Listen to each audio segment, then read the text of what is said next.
Just let people settle. Should we scroll through just so I can get an idea whether it's good to go? Thank you.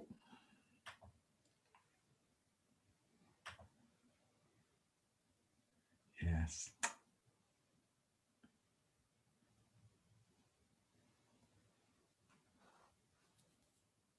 Okay.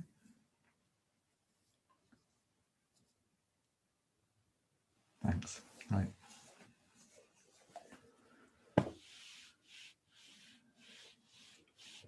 Yeah. Just one or two people popping in and out and lighting shrines and different things.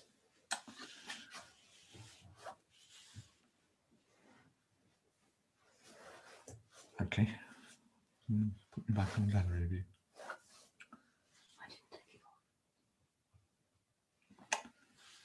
So welcome to day 2, session 3. And in the last session,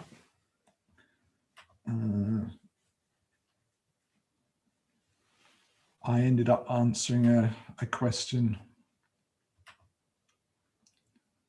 Okay now.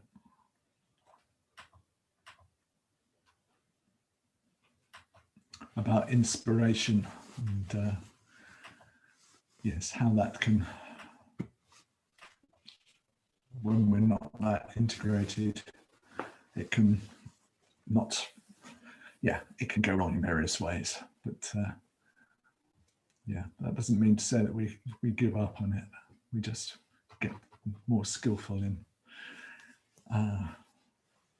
engaging with the whole of ourselves with it, rather than letting it just override other aspects of ourselves. And we also looked in the last session at think of things as dreamlike. To give ourselves that sort of flexibility to be able to really engage with situations, and also to be able to pull back and not take them as so heavy, and yeah, to give ourselves some room to maneuver in relation to them. We do this if we watch a film, if we watch a movie.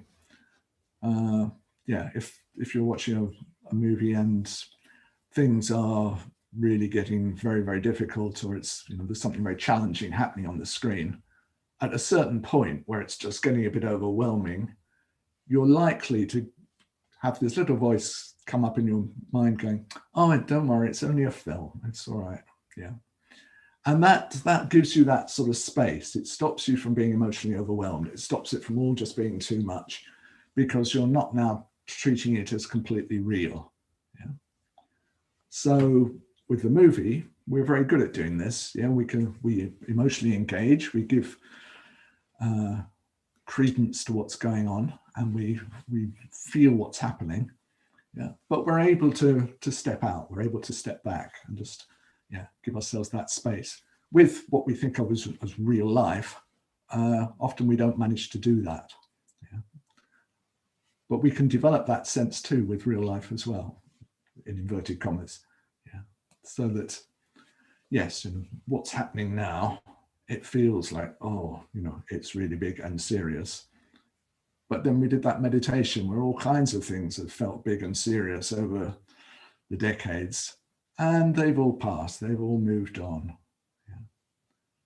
So we develop that kind of capacity to engage without investing energy in the wrong kind of way, where we're fixed, we're caught, yeah, and things, we take ourselves and situations so seriously that we end up a bit kind of paralyzed even. So we're developing that flexibility of mind. So we flow into situations, we really engage, and then as life flows on, we flow on with them. Okay, so this afternoon I want to flow on into looking at another of the relative bodhicitta pieces of advice, and it's number 10, which is start the process of exchange with yourself. So we're going to look at that in relation to giving and receiving, in relation to Tonglen. And so this piece of advice is saying, well, let's go step to step, step by step with this whole process of giving and receiving. In life, it's not easy to engage deeply and be really helpful in areas that we haven't worked on in ourselves. So if I'm afraid of my own anger, say, it's going to be difficult for me to really engage fully and in a skillful way with somebody who's really furious. Somehow I'm going to be kind of likely to be avoiding that because I'm avoiding it in myself. It won't be easy perhaps for me to relate really in the most appropriate way to somebody who's seriously ill if I've never been seriously ill and I somehow have a sort of belief that, that's not going to happen to me. And it's, so I'm keeping myself at a distance from that whole aspect, that whole area of life. So part of the process of giving and receiving is that we start practicing with our own causes of suffering. And the piece of advice only talks about, at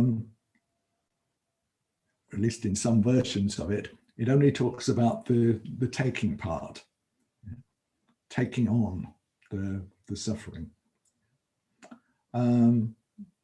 Because usually people find it relatively easy to send. They find it relatively easy to send support and help and what's needed.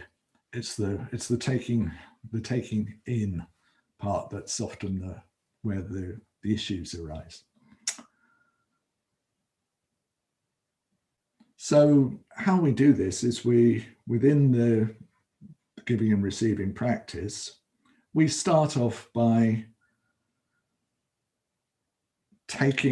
working with our present difficulties, our present issues, our present suffering, whatever that happens to be. So whatever physical issues there are there, whatever emotional issues, financial issues, issues at work, issues with family, issues with our partner if we have one, issues with not having a partner if we don't have one we would like to, issues in our Sangha, issues in our Dharma life, with our ethics, with right livelihood, with spiritual friends, with meditation, wherever there are things which we are finding difficult or struggling with, we breathe all those in and we take them into the refuge and they dissolve away. Now, I've mentioned that there are two ways in which you can do the giving and receiving. You can do it just as it were from yourself. I just take on the suffering, or we have the refuge doing the practice as it were, and we let the refuge take on the suffering. And if we do it the first way, often the issue, the difficulty is that we start feeling overwhelmed. This is all too much for me, everyday me, to take on. If we do it taking in to the refuge, we just have to be careful that we're not using the refuge to just sort of take away all this nasty suffering that we have without fully accepting it, without kind of coming to terms with it, sort of for ourselves as well. We're not using the the breathing in and taking away the suffering into the refuge as another way of just making all that nasty suffering disappear. Yeah. There's some, we have some problem in our life and we just kind of go, Buddha, can you take that suffering away, please? Thank you very much. We're not doing that. Yeah. We're coming into contact with the qualities that can deal with the suffering. Yeah, and we're allowing those to take them on. But there is a sense of a real accepting that, this is happening. We want the practice to be helping us to find a patience and an acceptance and an equanimity with what's going on, a deep acceptance of life as it is. Yeah.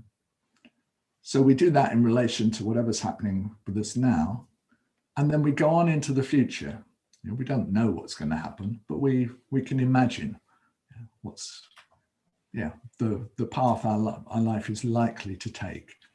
Yeah. So we can imagine a few years from now, if we assume that we have a few years, the kinds of issues that will be there in our life. And again, we take those in. Yeah. We acknowledge, okay, this body, it's got these tendencies in it at the moment. So maybe the difficult tendencies, they might get worse over time. Yeah. So-and-so who's a good friend, they're likely to move away next year. Different things. We just imagine what could happen. And again, we just accept it as much as possible. We open to it, we fully receive it, and we allow, with the support, as it were, of the refuge, and then we allow it to dissolve into the refuge.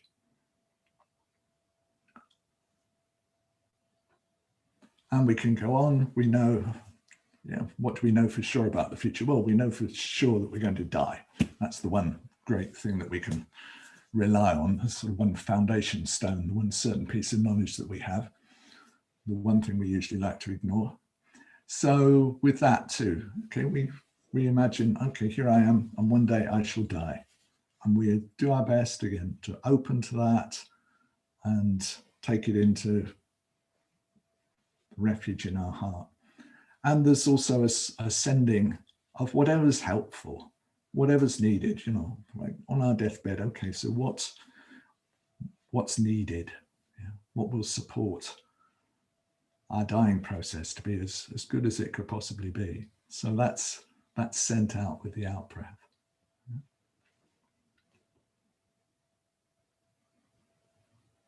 So in this way, we're coming to a deeper and deeper, with practice, a deeper and deeper acceptance of ourselves and our tendencies, but also of the aspects of life that we tend to be a bit on the run from, the aspects of life that we tend to ignore. So we're opening to all that.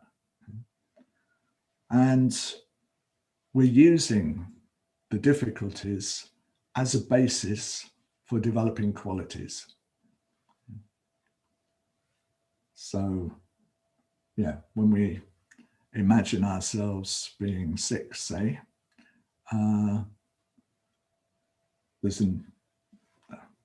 rather than, oh, this is difficult and I don't want to be sick, there's an opening and an accepting of that. And then there's a sending of the qualities, an experiencing of how it will be to be sick with the support of those qualities, of Dharma qualities, which will really help to transform the situation. And we can carry on beyond death. If we have some sense of that there's rebirth, we can just imagine the future selves that will arise in dependence upon this one, and do the same process. Whatever new worlds mind will create beyond this life.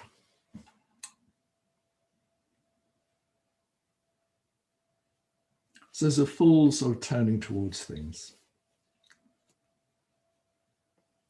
And the end of this practice is a relaxed acceptance of what life brings, yeah? In a way, what our karma brings, all that. So that we're more and more making our peace with what is happening and what will happen.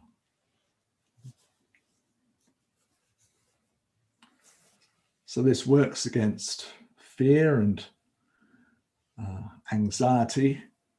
It also cuts through pride. A lot of pride is based on sort of setting ourselves up and back from life in a way. These things happen to other people, they don't happen to me. Other people have these horrible negative emotions, I don't so much. All that, we sort of, there's a positive humility that comes out of really turning towards these things.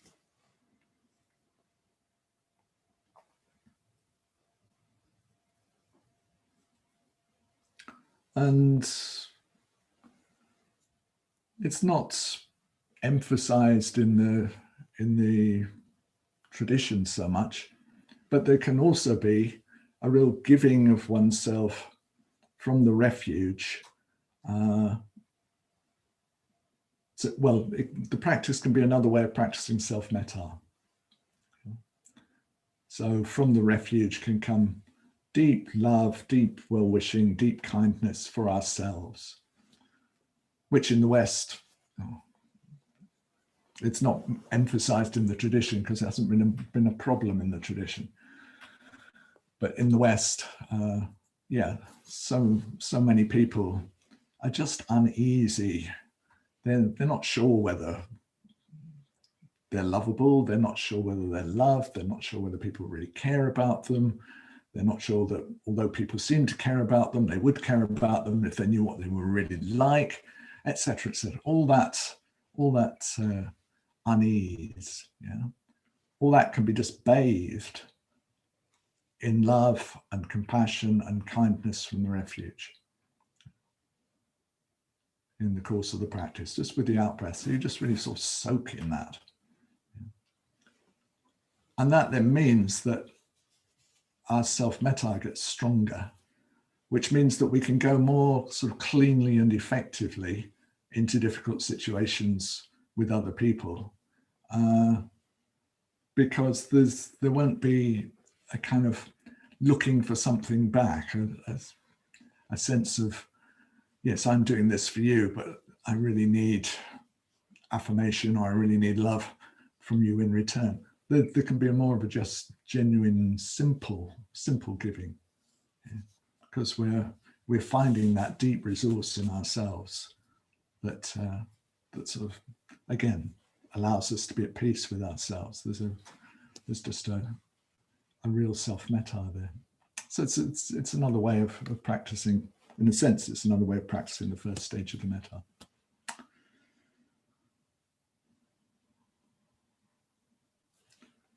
Okay, I think that'll do for that. That hopefully sort of gives us an introduction to practicing exchanging with ourselves. So let's do a short period of it and just feel our way into it.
So if it helps, just giving a couple of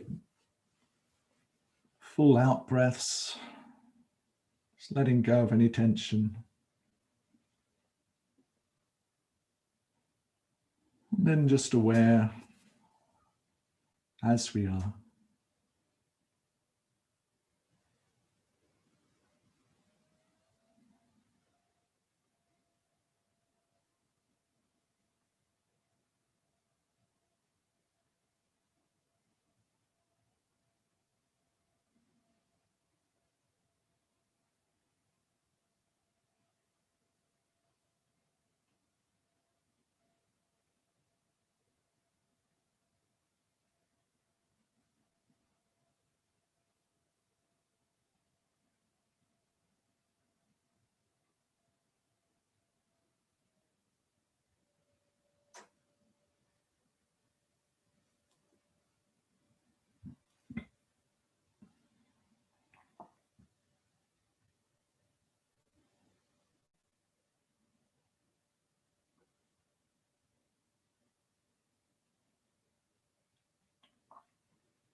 Now checking that we're well in touch with the earth.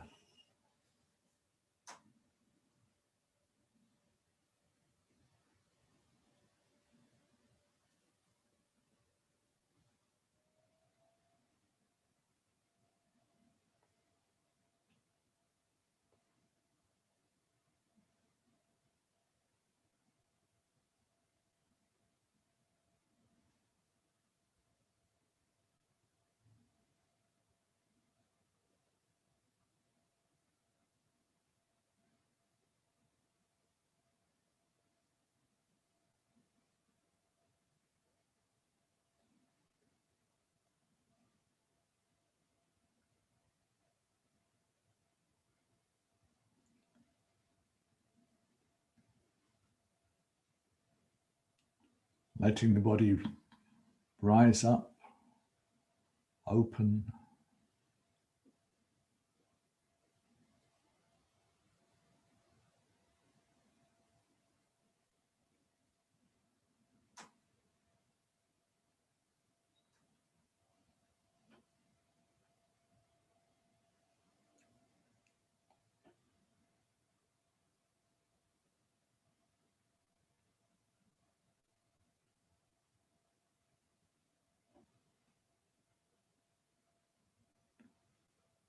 Exploring how the body is now with kindly awareness.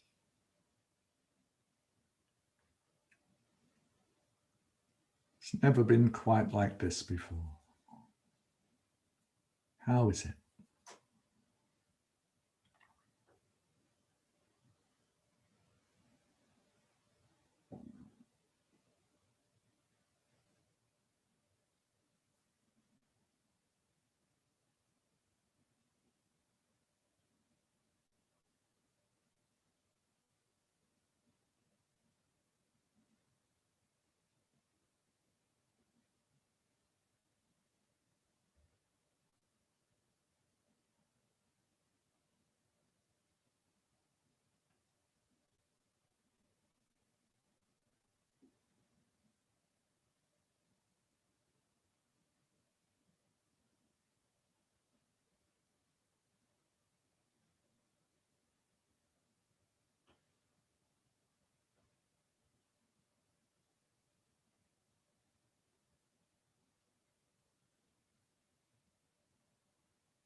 Now letting awareness and energy gather in our heart center.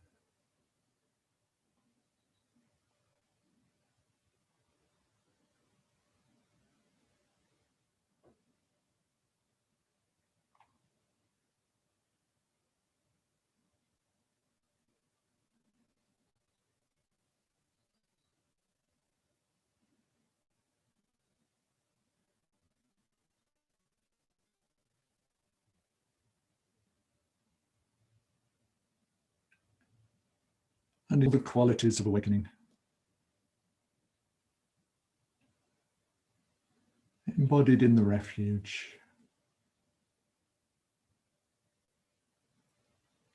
However that is for us.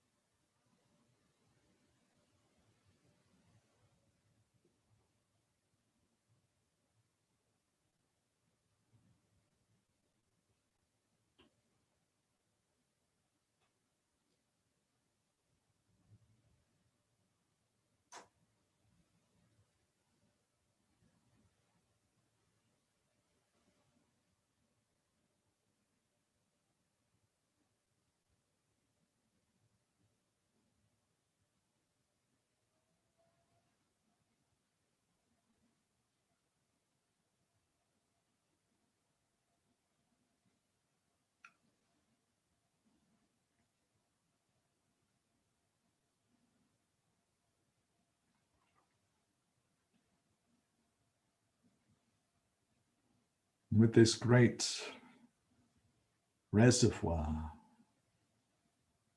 of qualities in our heart, especially great love and great compassion,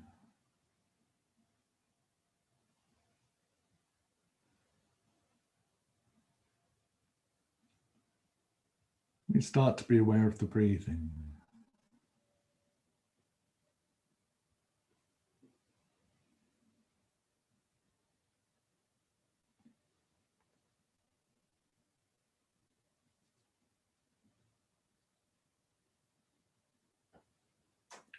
And to be aware of the body.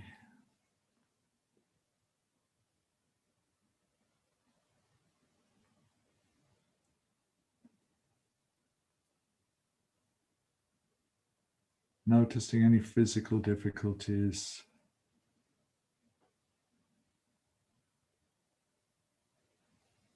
With the in-breath,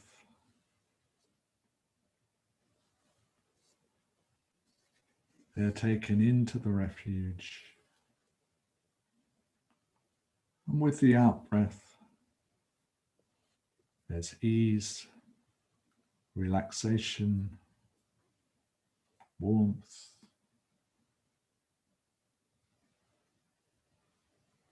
Whatever's needed, whatever helps.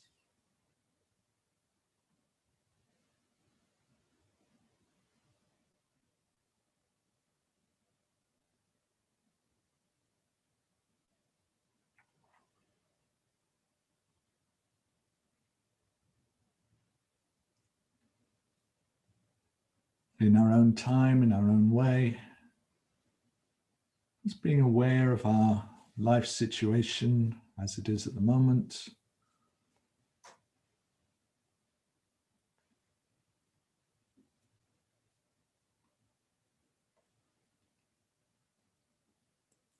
Acknowledging and accepting whatever's difficult, whatever's demanding or challenging.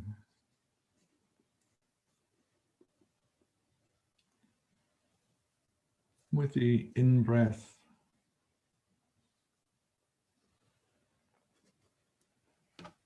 all that is brought into relation with the qualities of the refuge. With the out-breath, come all the resources we need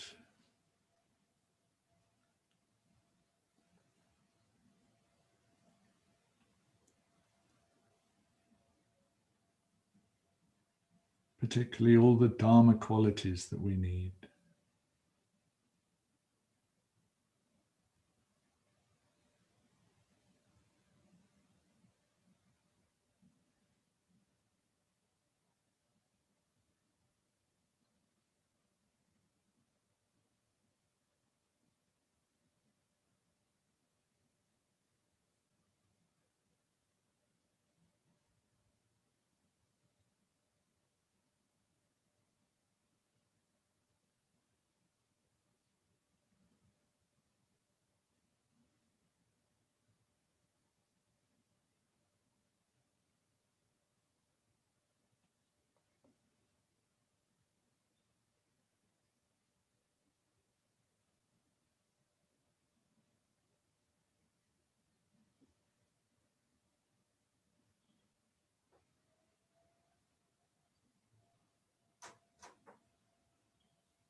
process can work with difficult situations,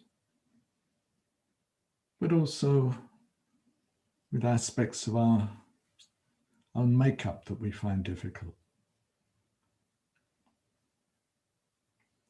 Emotions and tendencies.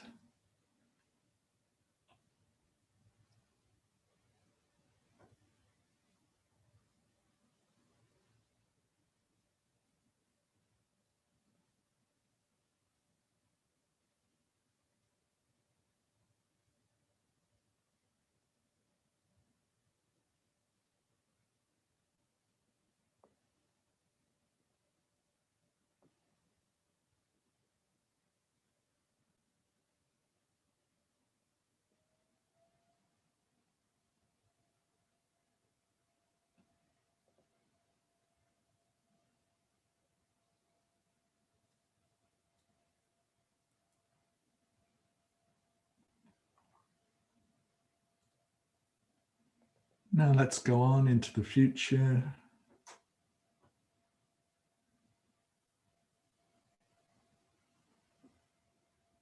Over a few minutes in our own way, at our own speed.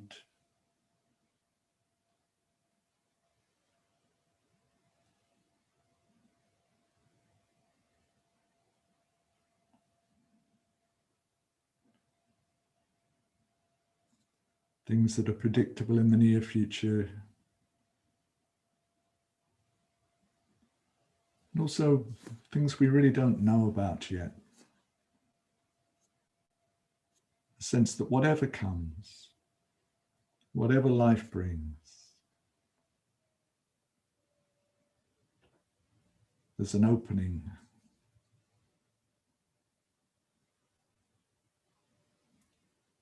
And with each out-breath, there are the resources, the understanding, the love, whatever's needed.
Right through to the end of our life.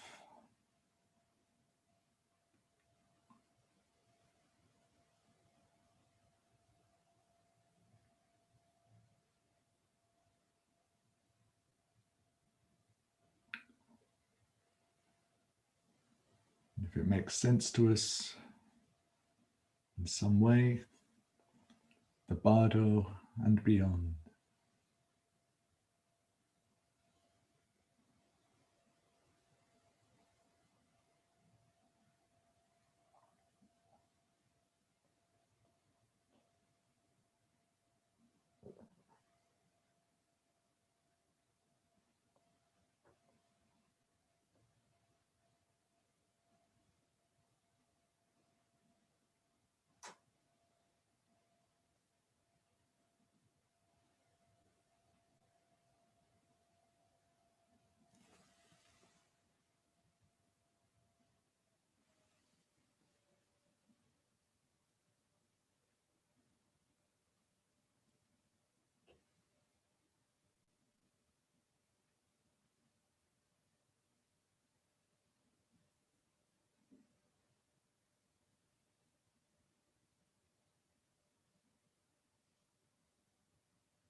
So wherever life leads,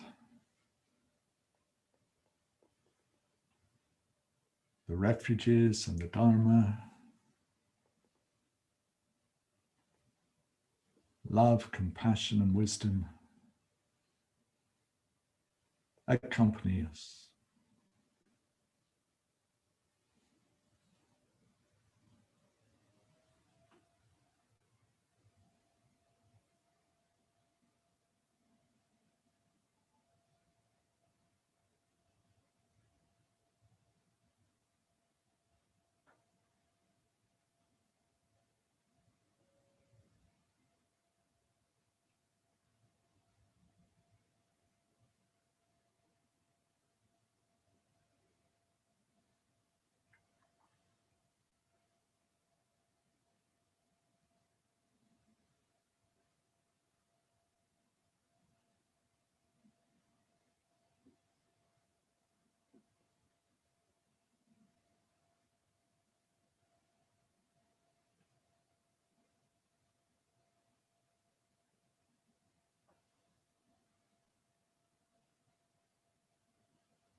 When we're ready to bring the meditation to a close,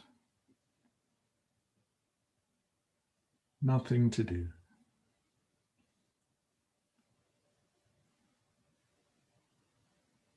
Just what's happening.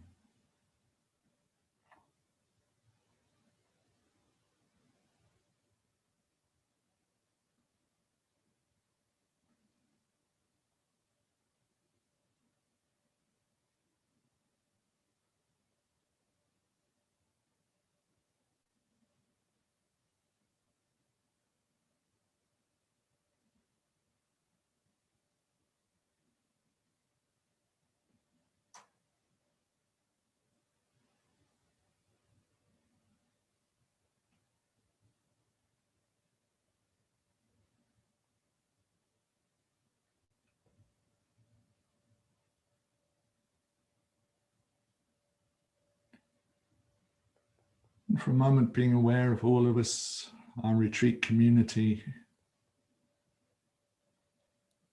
sharing with them, with us, wherever life leads. May the refuges, may the Dharma, love and compassion always accompany us.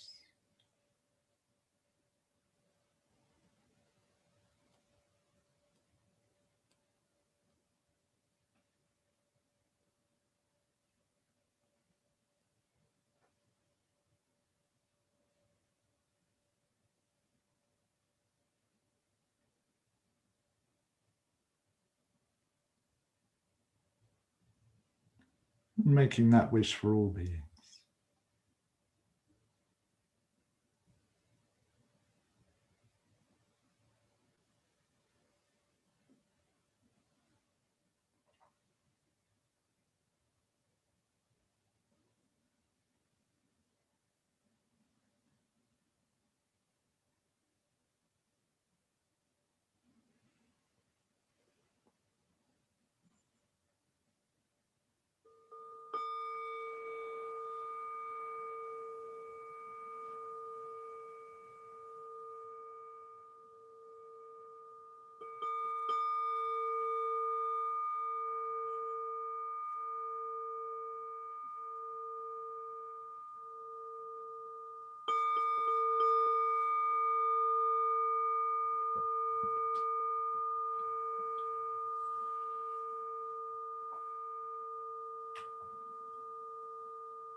Okay, thank you all for that.